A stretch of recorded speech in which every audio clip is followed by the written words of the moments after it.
Alfred Kahn has an enormous amount of knowledge and experience in the collectible space, branding, licensing, merchandising, and has been involved in it for probably longer than the industry has actually existed.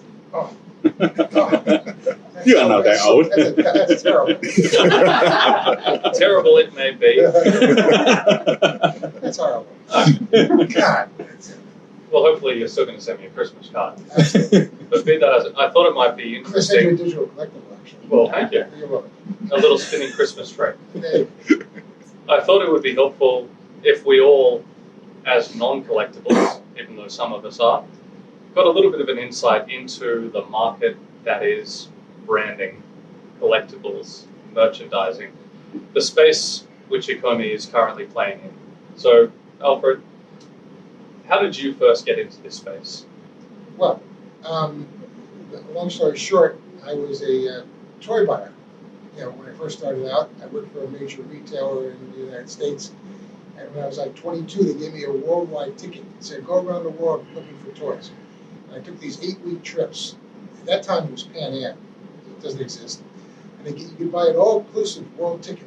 The ticket was good any place in the world as long as you went in one direction, right? So we start in New York, and I go west. And I go to California, then I go to Korea, then I go to Japan, then I go to, God knows where, through Europe, and then Latin, and back to the United States. And I realized, at that time, how wonderful the world was, and how many things were available in the entire world, unlike just looking at things that were available in the United States. I also realized that the degree of I guess, difference in kids was there were no differences. Even if you were in China, if you were in Korea, kids were kids. Even though they didn't speak the same language, the play patterns were exactly the same. So the play patterns for boys, the same play pattern in China that it was in the U.S. or in Latin America it was in the U.S. I also, realized something very critically. This sounds stupid today, that television was going to be a big deal. Because at the time when I started out, there were like 3 channels in the United States. So after I left the retail environment, I became president of a toy company called Coleco. I've never heard of Coleco. And we made video games and things of that ilk. And I was the president of Coleco for a period of time. Then I started my own company, which was called 4Kids Entertainment, and my desire with 4Kids was to go around the world looking for things that we could bring out of different countries and launch them around the world. And one of the first things I found, I realized that video games, this is going back in the 80s, that video games were really going to be important. And where were the video games coming from? A lot of them were coming from Japan. So I went to Japan, and I met with all the video game companies, and one of them was a small company in Kyoto called Nintendo. And I went to see them, and I said, well, who represents you outside of Japan? They said, no one. I said, okay, I'll represent you outside Japan. So I represented Nintendo for 30 years. Did all their television, did all their movies, did all their licensing on a worldwide basis outside of Asia. So basically, we have, in the process of going to Japan for all these years, I saw a property there called Pocket Monsters, which was a Japanese concept that was on Japanese television, and the kids were collecting these trading cards, etc. And when I walked through Japan, I saw these kids were really interested in these trading cards. And I found out that the owner of that of Pocket Monsters, as everything is in Japan or China, they're consortiums. Different companies are partnering on this, whether it be a video game company, a toy company, a advertising agency, and also some kind of a sponsor. So I went to find out who owned this Pocket Monsters. I found out Nintendo was one of the owners. And I said, I'd like to bring this out to the rest of the world. They went, no, not going to work. It's not going to work. It's only Japanese, too Japanese. It's never going to work outside of Japan. And I went, why do you say that? Because it's a role-playing game, and role-playing games require kids to read, and American kids don't read. That was the Japanese perspective. And I said, you might be right, but I think we could turn this into an action game, and I think we could do a lot of things with this. Of course, not knowing what kind of opportunity this was initially. So the Japanese said to me, no, can't have it. And I said, well, how much money is it going to take to get it? And they gave me a number, and I said, okay, I'll do it. And they warned me, they said, this is going to be such a bomb that we don't want you to tell anybody that Nintendo has anything to do with this at all. Don't mention it. You can go bring it out under 4Kids Entertainment. Don't bring it out under Nintendo, because this is going to be a disaster. And I went, okay. Well, make a long story short, we changed the name to Pokemon. We ended up redoing the television shows from scratch.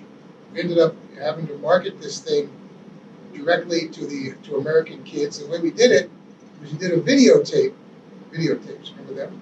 Okay, and we did a videotape that we sent to every mailing list that we could get our hands on. So we sent it to the Toys R Us mailing list, we sent it to the Nintendo mailing list, we sent it to every mailing list we can to get kids acclimated to what this thing was, because we didn't have anything to show them.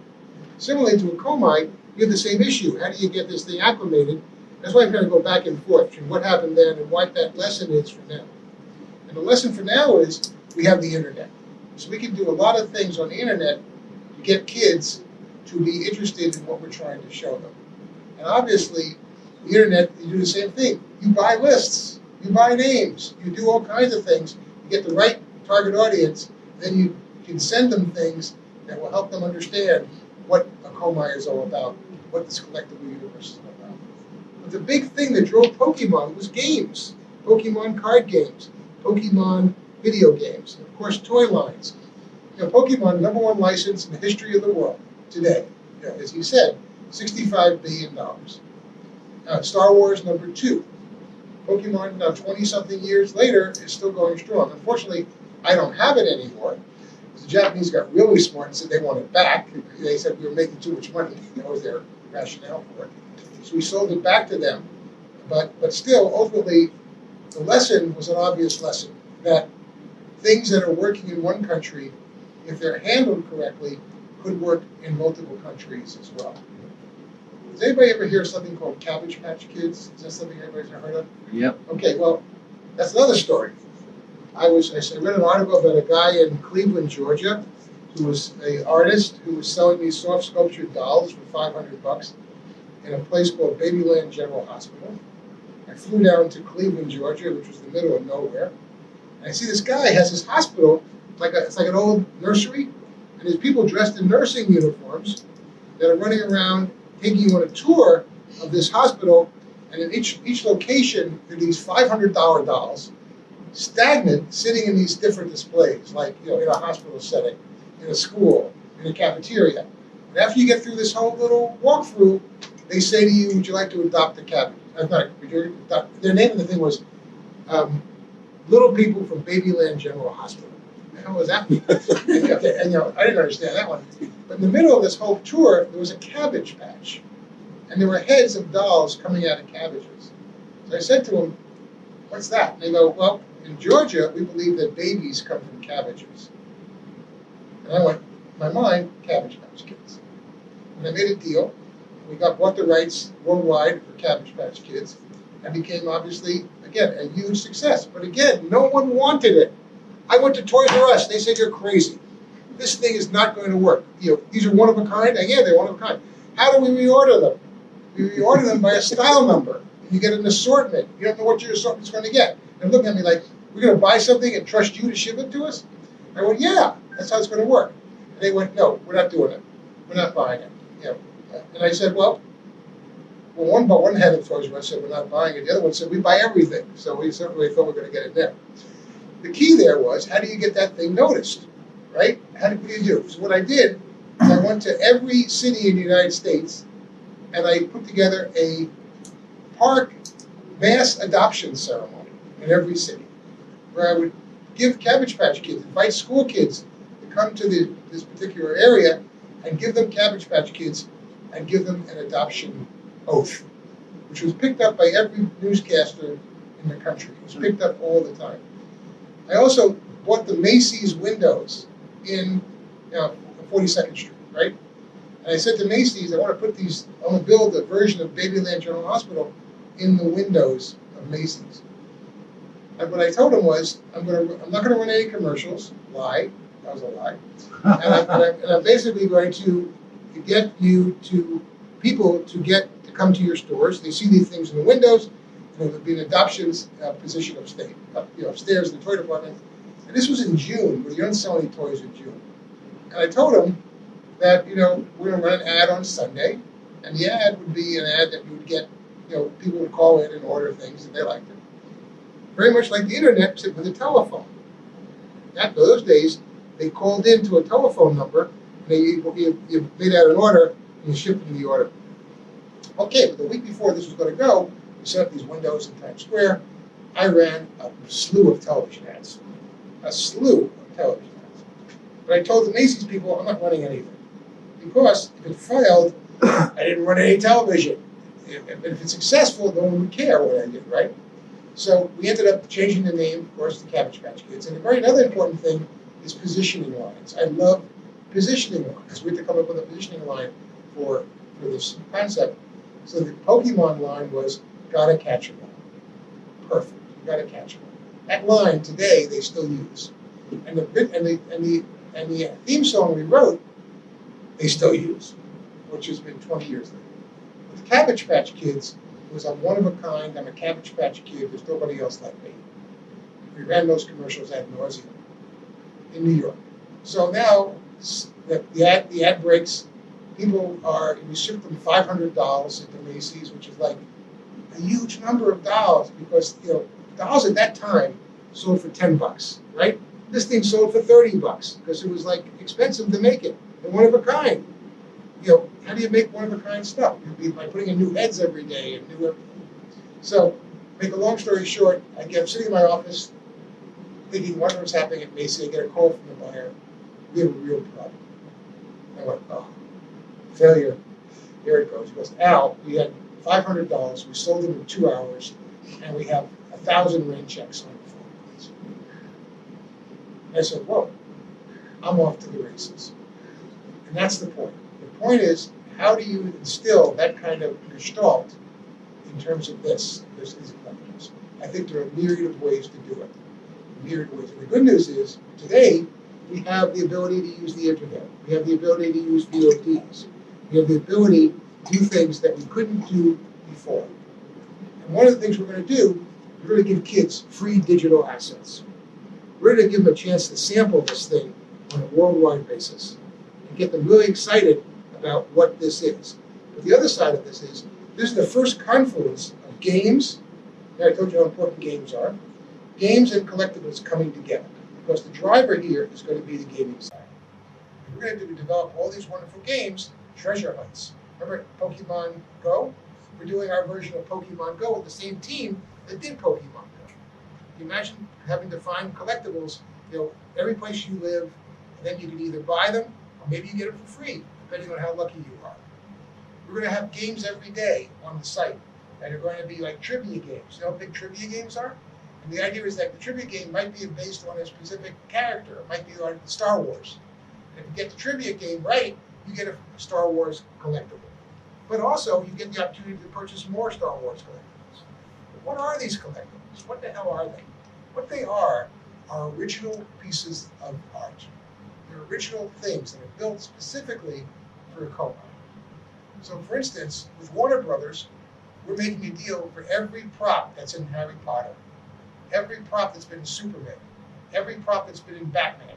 You can't buy these props. They don't sell them.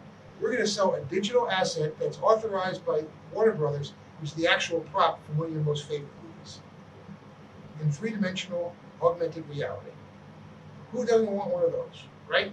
Those are the kinds of things we're working on in terms of Ecomi. I bought a property, which I want to show you, which is the #1 property in China right now, which is called, people in China would know what this is. It's called Gigi Bond in China. It's the #1 kids show in China. They get about 7 billion views a year. I bought the property worldwide outside of China. We're now doing the same thing to that property that we did to Pokemon, relocalizing it. The new property is called Kung Fu Pork Choppers. It's a story about special agent pigs. It's cute as hell. And the bottom line story is they built us a solid gold version of Hampton. This is Hampton. GG Bond in China, Hampton outside of China. That solid gold version of Hampton will be one of our digital collectibles. In China, it'll be called GG Bond. In the rest of the world, it'll be called, Hampton. But how do you get a solid gold version of anything without paying $1 zillion? Mattel with Barbie, right? How many girls collect Barbie dolls? 1 zillion of them. We're going to give them a Barbie doll encrusted with $1 million worth of jewels. George, $1 million Barbie? How many people can get $1 million Barbie? No one. And those originals will never be sold. We're also working with famous people like Stan Lee, who's going to do Marvel pictures for us based on his favorite characters and sign them. So almost like there'll be actual pieces of art that you can actually purchase, and actually then they will go up because there'll be much less availability once they sell that original pieces out. The bottom line story here is that we're looking at what I believe is the next extraordinary wave of what kids are going to go for and collectors. We're going to be working with every fandom in the country. Everything that's popular. We have a deal with the World Surfing League. We're working on exports now. I met with exports, the teams. So working on Fortnite, working on all the different things that we know people are crazy about. We're going to drive them to not only participate in those things, which helps us, why people want to deal with us, because we met with Disney, and we're going to be promoting Disney's new movies on the Ecomi site. And when your kids go and look at the Disney ad on Ecomi, we send them a free digital collectible based on that movie, and we show them other things they can purchase along with that. And Disney's going to promote us. So is Warner Brothers. We met with the presidents of all these companies. We're going to get so much interesting publicity and so much interesting, gestalt out of this. It's going to be amazing. I'm sorry, I answered your question. I get excited about this stuff. I don't know what to tell you. I'm sitting here containing my frustration because I had a series of about 11 different questions, Okay. which he's just answered. Nicely in the sequence which I had them laid out to take everybody on a little journey. I took his questions. See, it's important. He's right. He gave me the questions in advance. I wrote out the answers, and I said, screw it, I don't need them. I'm just window dressing. That's all I am. One of the things which I did want us to talk about, we're in Hong Kong at the moment. You're based in New York. Some of us are Australian, although rarely at home. Can you just outline what the importance is about a brand like this, having an understanding of the global marketplace? China, Japan, Korea, the United States. Give you the best example. You're from Australia, right? Yes. Number one kids channel in Australia is? The ABC. It's Channel 10. Channel 10. Okay. That was my second guess. Okay. So we sold this to Channel 10 already. Then Channel 10 went bankrupt. Well, now they've been bought by CBS. Correct. Okay, so I'm on this. I'm on this. No, he knows what he's talking about. That's fine. So the bottom line story is that, so in Australia, for instance, as a market, we will have a separate agent that will hire in Australia that will be working for us in Australia. In other words, we'll give them packages and all the information that they will need. We have a worldwide toy company already signed. We have a worldwide video game company already signed. So listen, we'll be replicating launch strategies country by country. But because we're using people in the local countries, they will localize those strategies for whatever their market is. For instance, in France, or in England, or in Germany, or in Mexico, wherever it is, we localize the strategies. So with the Ecomi, we'll be doing the same thing. We will have people on the ground in those countries who will be localizing that particular region. Now, on the app, they can do multiple languages, obviously. They can do multiple languages. We can do all kinds of things which you couldn't do 10 years ago. So that the app for France will obviously be in French. And obviously there'll be collectibles that might have more relevance to France. For instance, France is very, very big in preschool. So one of the things, and the reason why they're big in preschool, because the French government pays to have preschool shows made. So for instance, some of the major stars of French television, we are now signing. And then therefore parents who will be purchasing these things for their kids will have the ability to do that. So there'll be certain licenses that'll be geo-blocked. Mm-hmm. So we'll be geo-blocking certain things that are more referencing to specific countries. So, there's so many variables on that. Obviously, Disney, we have no problem putting it in every country. But there are other properties that really have a strong resonance in certain countries besides the U.S. The other point here, what are we trying to do? With the Cabbage Patch Kids, we created a huge peer pressure. If you didn't have a Cabbage Patch Kid, you weren't cool. We limited production on Cabbage Patch. We limited it deliberately. We saw the demand, we saw orders, we cut them in half. Of course, the head of the company, the chairman, was going, "You're out of your mind. All this money, I can make all this money by selling more dolls." I said, "No. The more that they want them, the more they're going to pay for them, and the more they're going to, buy them down the road." In 1983, we sold $600 million in cost of Cabbage Patch Kids. $600 million in cost. Crazy, right? In Pokemon, we were getting royalties in every quarter of $90 million plus. Because we limited production, we created a scarcity. Well, with these digital assets, it's really easy to limit production. And it's also really easy to take things off that aren't working. Because remember, great story, you'll love this story. Many years ago, everybody remember a toy company called Ideal Toys from the United States? Okay? They got this great idea. The guy that ran it was a gentleman who was Jewish. I'm Jewish, so I'm not trying to be racist. He got this great idea. He wanted to make a Jesus Christ doll. He thinks all the people who celebrate Christmas and celebrate all that, how about an idea of a Jesus Christ? There's never been a Jesus Christ doll made. He went to the Vatican and he got a license to make a Jesus Christ doll from the Vatican. And the Vatican, this is crazy, the Vatican designed this thing. The Vatican gave him what they thought baby Jesus looked like. And so this Jewish guy is thinking, I'm going to hit a home run out of the park. Because every person who believes in Jesus will want a Jesus Christ doll. No one wanted a Jesus Christ doll because they thought it was sacrilegious. Yeah.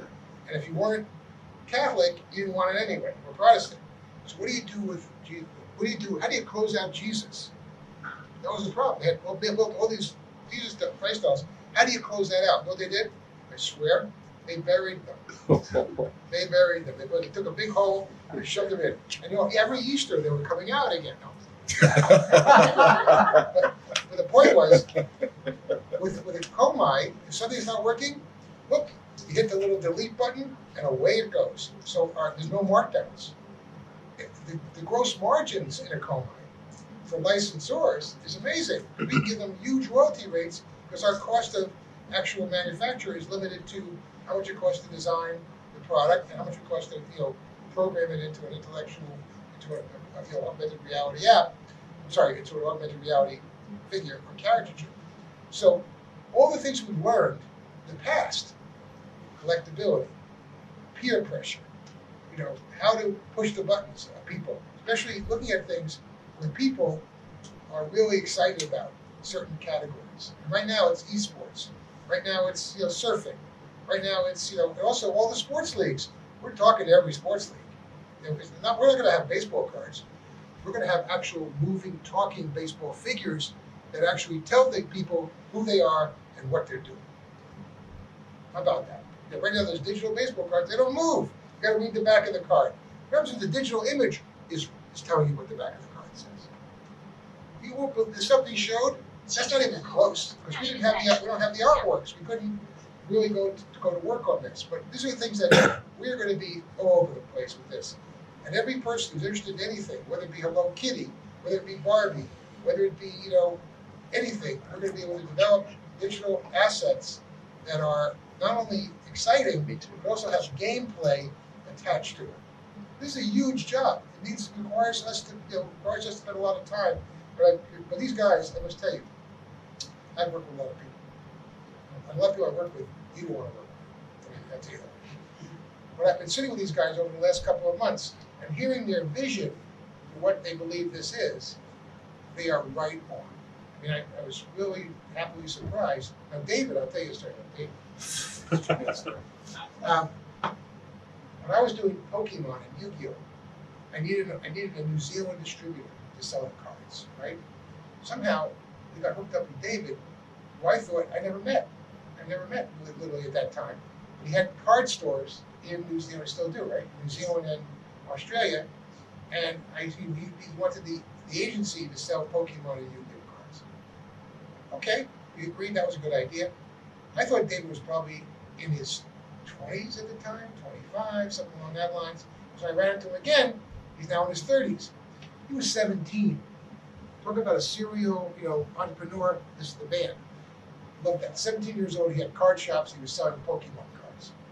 Didn't make any money on that. Did quite well. Dan, is his partner. Technological savvy. Understands where all the. The beautiful thing about this, you need the technology to make this work. And the beautiful thing is the timing now. The technology is available to make it work. Because what you want is an ecosystem that kids go to every day. The difference between what we did in the 80s, what we did in 2000, and now is that kids have to be touched 24 hours a day. You have to have multiple touch points to touch them. Before, you had a television show, they watched it a half hour a day, that was kind of cool. Now, because of all the competition, and the fact they're all on pads, they're all on, stuff like that. Also, I'm chairman of a VOD company in California called Toon Goggles, which is a VOD service for kids. VOD meaning video on demand, but it's not paid. It's not an SVOD. It's a free service that's advertiser supported. Are we going to promote Ecomi on that? Yeah. Everything we can figure out so we can get that name out. Of course, we don't think the name might not be Ecomi at some point, but they're still debating what the name should be. But we're going to be able to, every touch point we can think of for kids. When I say kids, I mean 10 and up. Because obviously you don't want somebody younger because you cope with compliant rules, all that other stuff. But 10 and up, and especially collectors, especially people. I see people who have Disney tattoos over their entire body and they're like 35. What the hell is that about? But again, love them. Come on in. Star Wars fans, love them. Now, one of our Star Wars items, you know what the #1 most valuable Star Wars figure in the world is? Okay, it's a Boba Fett that had a little shooting weapon. It never got made, but there was a sample made of that for Toy Fair. That sample was worth $200,000. We have that sample. And that sample we put on Ecomi as a variation of what only one of them exists in the world. Those are the kind of things we're looking for. Those are the kind of things that we can promote. Those are the kind of things we can make kids drool and collectors drool. Right now, if you notice, digital blockchains are now selling art. There's been the first art auction on the blockchain in Sotheby's. Well, we're going to be doing the same thing. Some of our products may be actual physical things as well, where the blockchain and Ecomi is validating their existence. It might be that you'll buy some things on Ecomi, but you're actually going to get a physical thing besides the digital asset. The digital asset would be, in conjunction with that real thing. The sky is totally the limit on this. And I think that we are smart. I hope we are. We have support people that, like the retailers we know and everybody we know, this could be the next really big thing. Because we're not relying on, it's not one product, it's thousands of products. Which in the old days, if you were a tool of thousands of products, you couldn't do it. With the digital scope of this, you do so many things that you couldn't do before. You have touch points. You have peer pressure. You could also, people love to be, feel aspirational. So imagine them going around going, hey, I got the solid gold Hampton. What do you have? I don't have a solid gold Hampton. I want that. Well, you can go on, maybe go online and maybe you can buy one from somebody who already has it. Whoops. At a higher price than what you paid for it originally. So this is you start thinking about this, you go, I didn't sleep all last night. And I flew in 16 and a half hours. I went to my hotel, had dinner with David, and I said, I started writing things down and started thinking. Because it's hit me on how amazing this is and how small the world has gotten because of the internet. The other thing, too, that I think is important, the reason why collectibles, like digital collectibles, had not been a thing because you couldn't protect them. How do you protect a digital collectible? If you're on the web, anybody can hack you out. So until you got the blockchain technology, along with the smart wallet, which we have, he told you, I think, one that we're going to be selling is for $29.95, which won't be called a smart wallet. Trust me, we'll call it something else. A lot cooler name. But the idea is that it's a version of their cold wallet that they're selling for cryptocurrencies. The collectible side will not mention cryptocurrencies in the sense that we're talking about you can pay for stuff in crypto. currencies. But it's really about the collectibles themselves and the tokens and how you can manage that particular relationship. Yeah. Do you mind if I jump in for a moment there? Please. It's pretty amazing what you've done. You've brought us some of the world's biggest brands. I mean, you did Pokemon Go there with over 800 million downloads on their app. It's phenomenal. You still my heart. Yeah. Look, and that's one brand, and you've done many, many more. Now with Ecomi, as you just mentioned a minute ago, we're going to be doing a lot of brands, all combined. Now you've had this phenomenal success with individual brands. How do you see this aligning with that level of success that you've previously experienced on single brands and now all combined with Ecomi? Can we achieve those levels? Well, I think there's a point of difference, okay? When I'm doing a brand that's individual, I have to rely on other distribution channels to support me, right? So, i.e., when I did Pokemon, I needed retailer support. You need to get to all the retailers. And the retailers had all these brands, right? Other than Pokemon. Well, now, because of the internet, we can have all those brands. We can have them in one place. We can have them in a way that we market them just the way you market them in a bricks and mortar store. They're set up by fandom. They're set up by interest category. And we know from when people start searching our app what they're looking for. So we, just like Amazon, we can recommend to them certain things that we know they're looking for. So we can have this whole universe of every thing. Because remember, a toy company could never get all these licenses. They couldn't afford them, and they couldn't tool them. We can get them all because we can afford them, and we don't have to tool them. So we have all these things in one ecosystem. And even, I'll give you another thought. Let's say we don't have everything. I'm not adverse, and I think David and I'm not adverse. Let's say a company comes to us and says, we want to use your ecosystem and your wallet, but we have our own property. Bring it on, big boy. We get a commission on everything that comes through there. So just like Apple, everything Apple sells is not necessarily generated by Apple, but they take percentages of everything. Now, as you know, if you want to buy, an app for a video game, you can purchase it on Apple Pay or Apple, the Apple iTunes Store. And Apple, when you see the bill, you see they tacked on $5, right? I love that. It's $49.95. You see the bill, it's $54.95. Similarly, we can do the exact same thing. We're going to have an ecosystem. In the properties we don't have, we're going to support. We're going to support it by making deals with the companies that do have those rights. And give them an opportunity to be participatory in the whole ecosystem. So you think it's got some potential to go pretty big? It's like unbelievable. Because ultimately, it's all about what made, I'll give an example. Video games today are so popular because there's basically 3 systems that support it, plus there's the phones and the computers, right? But when they first came out, there were multiple systems, and there was no sort of standard. There was no standard, so it was hard to get a uniform position because you had to buy different pieces of hardware for different games. Today, you can get games that play on your computer. Doesn't matter what kind of computer you have. Doesn't matter about anything. Similarly, with this app, all you need is a phone. It doesn't matter if you're an Android phone, if you're an Apple, Apple phone. Doesn't matter. Remember with the confusion about, remember when they were trying to figure out what standard they're going to use for DVDs, right? It was going to be Blu-ray. It was going to be Philips. It was going to be Magnavox. And until they sorted that out, there was no way to really figure out how to handle that market. Augmented reality. The reason why virtual reality is not stuck yet because you don't have one system which works for every piece of virtual reality. Every company's got their own set of glasses. Every company wants you to spend $400 on a pair of glasses. You can buy something for those glasses. With augmented reality, it's our phones. Every phone on the planet can handle our app, can handle our augmented reality. That's the secret sauce. Jason. So just to build on that, and I was going to tie to my question I was talking to you about this during the break, is integrating the API of the app into a much broader distribution to leverage others' distribution. Absolutely. Look, they'll be called. It would be basically the same. Some people might want us to do a private label, right?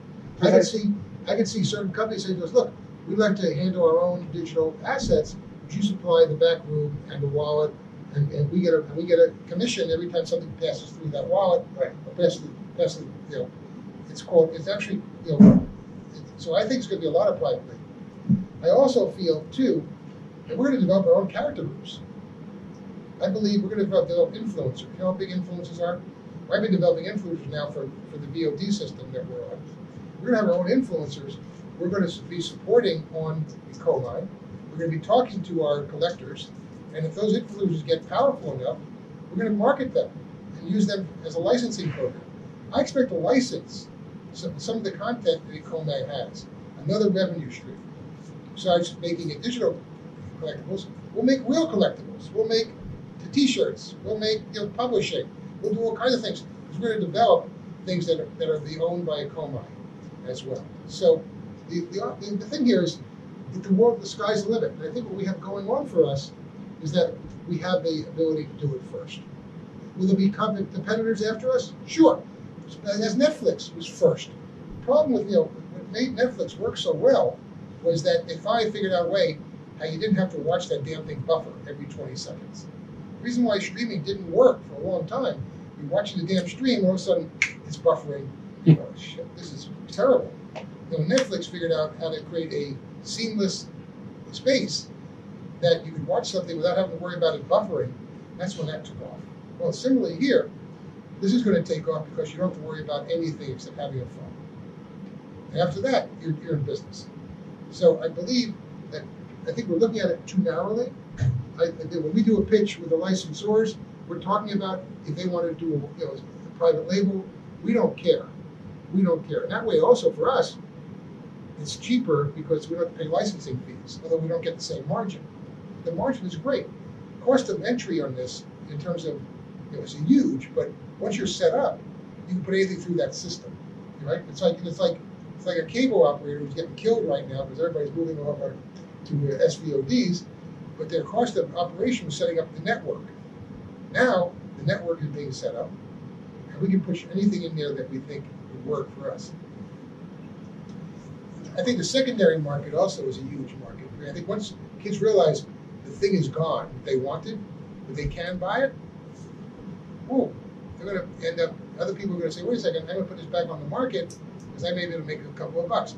There's going to be a whole play here of money, ego, power, and self-satisfaction, self-gratification. It's perfect. It's the American, it's the worldwide ability to be an entrepreneur. You might even have a rental market. Pardon me? Rental market. You might have a rental market. Well, that's funny you mentioned that. I'll give you a story about that. Bill Gates. Remember Bill Gates? Bill Gates had an idea many years ago, way before the internet. He called us. We were representing at the time artists. We had some artists and 4 kids. We had 2 artists that we represented. One was called Keith Haring. You remember Keith Haring? He was very famous. He died of AIDS. And the other one was a very famous photographer called Man Ray. M-A-N-R-A-Y. It's a big lips picture. That's his picture. So this is what Bill Gates thought. He wanted to try and get all the digital rights to all the famous art in the world. What he wanted to do was rent the art to you on a monthly basis, put up screens in your house, and he would feed into the screen different art every month. And he wanted to charge you for that every month. Well, he was way too early. Today, it's a great idea. What we're working on screens that you hang on their house, very inexpensive things today that work with either a little wide drive or work with a Bluetooth or whatever, where you can display your collectibles in your house. And when you're finished displaying that collectible, you can then turn it around. One of the fun of these things is showing off, right, to your friends and family. Hey, you want to see the solid gold Barbie? Come on, it's on the wall. So we're working on all those elements, and that's a great point. I think renting is a great point. And I think there could be a tremendous opportunity in doing something where for $9.95 a month you get free access to all collectibles and less for a month. I think it's a subscription model here. I think it's a purchase model. I think there's a million things we can do to create a tremendous amount of opportunity for us. One of the things that you mentioned was that since the 1980s, there's been an evolution of not just the retail space, not just the collectible space or the licensing space, You touched on hardware, on content, on delivery. One of the big things that I see is that the market has shifted. People aged between 30 and 45 have always been the people who have purchased these items. Children don't have any purchasing power, they have purchasing influence. Looking at the shift in people having children later, fewer children, have you seen that the market has shifted now from children being the primary consumers to being all people as a collective being the total market size?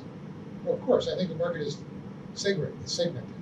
I think we're seeing two things. One, that that the collectible universe is expanding because the kids are leaving the toy business early.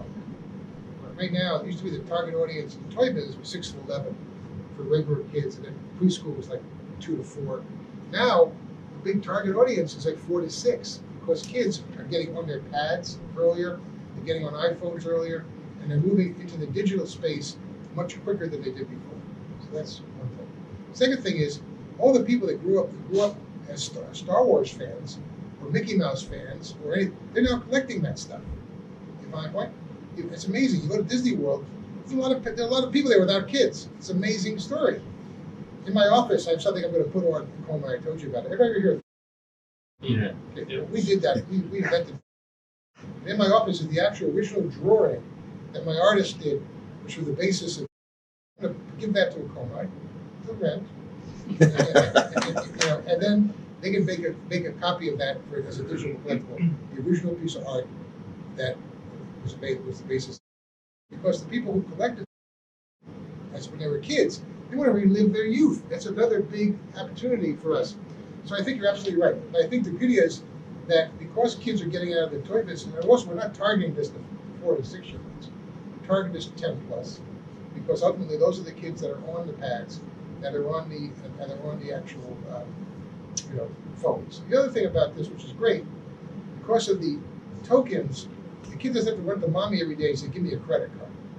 Mommy can purchase a certain amount of tokens and say, "Okay, I've loaded up your wallet with a certain amount of tokens. Knock yourself out." Which is why gift cards are so extraordinary. The gift cards today, you don't know what to give somebody, give them a gift card. Well, you don't know what to give somebody, give them a Tomy wallet with tokens. Go crazy. So also, I think we can sell movie tickets on this. We talked about this with Disney. You buy a movie ticket, you get a digital collectible. You get a poster. You get an augmented reality poster that when you look at it and you put it on your phone, it plays the trailer. Easy. It plays the trailer. So it looks like a stagnant poster. You put your phone on it, and bang, it's playing the trailer. Disney loved this because everybody's looking for more touch points.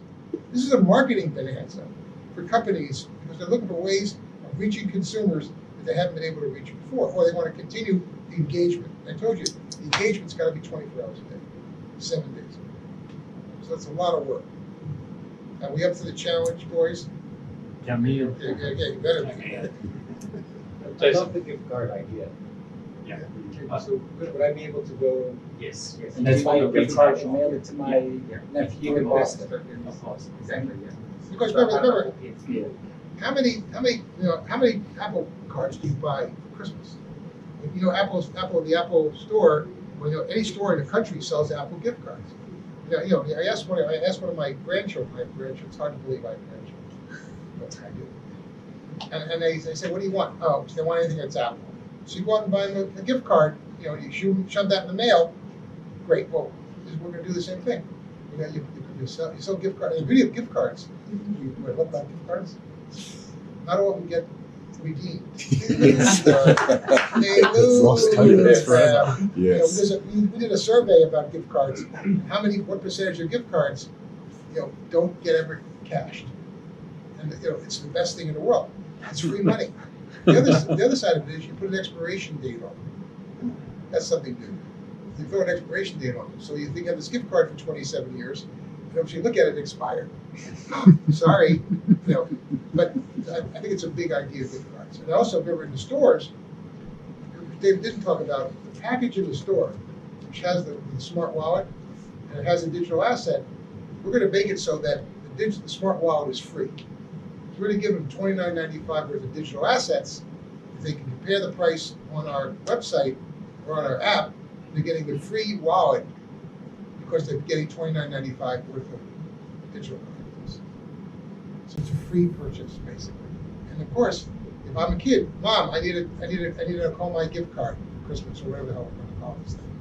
You know, I want to get more stuff. So I think there's so many ways to monetize this. And the more ways you monetize it, you know, obviously the margins are just staggering because it's a digital thing. It's amazing. It's a digital thing. So, you know, if it's a kid business, if I can get a 50% margin on, you know, on a toy, if it costs me $2, I can sell it for $5, I'm thrilled. This thing, there is no cost. There's cost, but there's no tool. There's no inventory. There's no, you know, there's nothing you have to build and put in a warehouse. It's in the middle of nowhere. It's the best. It's like cryptocurrency. It's phony. No, please. But the bottom of my story is that's the point. This, and when you see this, we're gonna make this, because one of the things I've talked to David about, and we talked about this a lot. In order to sell products at premium prices, you have to have premium products, quality, the design. This is what made Apple so powerful. We have to do the same thing. So David and they're committed to the best designers, the best product developers, the best ways of making these assets so that they look like they're worth a lot. And that's the way to maintain this universe. If we get this right, think about what we have. We have an infrastructure. We look at Apple's numbers. How much money are they generating off their non-phone? Yeah, sure, phones are their biggest thing. But look at the numbers relative to how much the services unit is coming together. I also asked them the $64,000 question, who's your server? Who's serving this stuff? And I knew the answer I wanted to hear, Amazon. So I'm gonna go to Amazon and talk to them. Because boy, I wanna put this stuff on Amazon, I wanna put this stuff on every major, online site. I wanna put it on every retailer eventually, but right now, proof of concept online. Get that really settled down so you know exactly what you're doing before you go to the retailers. Because when you go to the retailers, you only get one shot. If it doesn't work at that moment, you're not going to take it back. So we're going to make sure this thing gets really proofed out, and then move it to go to one retailer. Say go to Walmart and say, I didn't know this story about Walmart, but go to Walmart and say, look, we'll give you an exclusive for 6 months. We'll give you the damn cards. We want you just to move this stuff out. And after 6 months, if we do our homework right, we've had all this demand that's been building on the web, Walmart will go, this is great, and then then every retailer in the country will want it. The reason why I'm good with Walmart, I was engaged on the Walmart family file. It's a long story. But that was a great engagement. My wife really liked that one. I said, don't get your hopes up. These people were worth $27 billion. I got to get there. She wants me to be a billionaire, and I need your help. And David and I have this vision of that. But tell them about the Walmart request. what? The Walmart, the Cabbage page. I was invited to Walmart's family's New Year's Eve party, which is they all have condos in Veve, right? So the 3 children, or the 4 children, Alice, Walton, and a couple of the other, everybody's there. The whole Walmart clan is at this New Year's Eve party. And they're all worth, even the kid 21's worth $5 billion. It's like insane. And they're always being pried upon. Everybody's trying to prey on them. So Alice Walton grabs me and says, I want to show you my most prized possession. I go, I'm thinking, she's going to show me some jewelry from England or something. I go to her office. It's her father had given her a Cabbage patch kit. She wanted me to sign it. That's what's her most prized possession. I'm thinking, wow. They said, you sign a check for me. But it's a funny story. People get you have to remember, people get very emotional about certain things.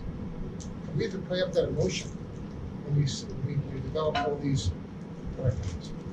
The emotional hook, the aspirational hook, the greed factor, the envy factor, all the things that make human beings what they are, has to be implicated into this whole process. Last question for you. Yes, sir. And then story time if you care to indulge us. But I know that we said the ending time would be 4 o'clock, so I understand that some people have to leave. Okay. But that's fine. We're not obligated to be booted out. But a lot of people ask the question, how are you going to get adoption? My response internally would be, if you get the brands, you will get the adoption. I think that you've shown that you don't need to have the adoption before you get the brands. You don't need to build the market before the brands will become receptive to the idea. So do you feel that having the brands is sufficient to be able to bring the users? I think it's not just the brands, it's what you're doing with them. You follow? Because think about it. It's a great segue. Where was Netflix before House of Cards? Where was Netflix? There was nice service, but they weren't knocking it dead. When the first thing, actually the Orange is the New Black, actually, was the first one.